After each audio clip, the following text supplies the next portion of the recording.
Alors, Magnussen qui déclare que c'est fini pour lui, la F1, il n'a pas de sponsor, donc il peut pas rester, quoi, tout simplement. Kevin Magnussen ne sera plus chez Haas l'année prochaine après avoir été remercié par l'équipe, qui devrait faire confiance à un duo de débutants en 2021. Le Danois admet que son aventure en Formule 1 va se terminer ici, par manque de soutien financier en dépit de la présence de la marque de prêt-à-porter Jack and Jones. J'ai la possibilité de rester en Formule 1, mais cela nécessite un gros sponsoring, et je n'ai pas cela. Donc on dirait que c'est fini pour moi. Je n'ai pas réalisé ce dont je rêvais. J'avais de très grands rêves, celui de gagner des courses et de devenir champion du monde. Mais est-ce que j'ai des regrets? Pas vraiment. Comme il l'avait déjà déclaré, il est toujours un grand fan de Formule 1, particulièrement des décennies plus anciennes. Je suis un très grand fan de F1.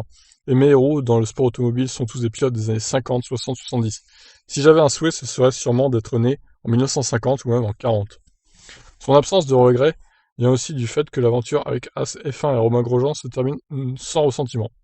Nous sommes tous amis et nous nous entendons très bien. Je n'ai jamais eu de relation aussi bonne avec mon directeur d'équipe ou mon coéquipier. Oh, il s'est pris des gueulantes par Steiner, des fois, lui, quand même. Mais bon, au final, il a pas trop de regrets, quoi. Il réitère également sa volonté d'aller rouler en endurance et de faire équipe lors d'une course longue avec son propre père. J'aimerais piloter en endurance avec mon père, il fait cela depuis 20 ans. Mais pourquoi pas, ouais, ça pourrait être une bonne idée. Bon, bah, Magnussen, hein, il vivra ses 3 dernières courses, du coup, en Formule 1. Il est jeune, hein, putain, il a quel âge, Magnussen, en fait, j'allais voir. Ah, c'est dur, il a que 28 ans, quand même, putain. Ça s'arrête déjà, quoi. Alors, du coup, McLaren 2014-2015, 2 ans chez eux, une année chez Renault, et chez As entre 2017 et 2020, du coup. Il aura quand même réalisé un podium, et il a un peu plus de 115 courses au compteur, 116 même. Donc, bon, c'est pas si mal après, c'est pas si mal, hein. 55 points inscrits avec McLaren en 2014. Bah c'est pas sa meilleure saison. Sa meilleure saison, c'est avec As en 2018. Il avait inscrit 56 points. Et il avait fini 9ème du classement, du coup. Donc cette saison, hein, pour Magnussen. Voilà, bon, c'est pas la meilleure carrière, on va pas se mentir. Après, voilà. Ah oui, en 2015, en fait, il a fait que une course, et encore non partant. D'accord, donc il a fait 103 courses, en fait, Magnussen.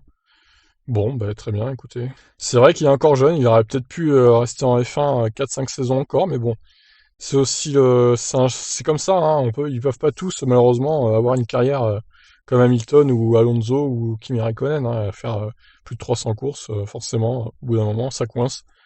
Et je vois pas où est-ce qu'il pourrait aller ailleurs. De toute façon, Magnussen, il faut qu'il ramène des sponsors plusieurs millions d'euros, donc il a pas ça, donc bah, voilà, il va se retirer peut-être en IndyCar ou en endurance, aux côtés de son père, qui sait. Voilà, qu'est-ce que vous en pensez, vous, de la carrière de Magnussen, du coup, en sport auto? C'est dommage, mais bon, c'est comme ça. Pas de regret, c'était un bon pilote, mais un peu casse-cou quand même. Un peu bourrin, même s'il s'est calmé hein, ces dernières années quand même. Il est plus aussi suicidaire qu'avant dans ses dépassements, donc c'est pas mal. Allez, je vous laisse réagir donc, et bon vent à Kevin Magnussen.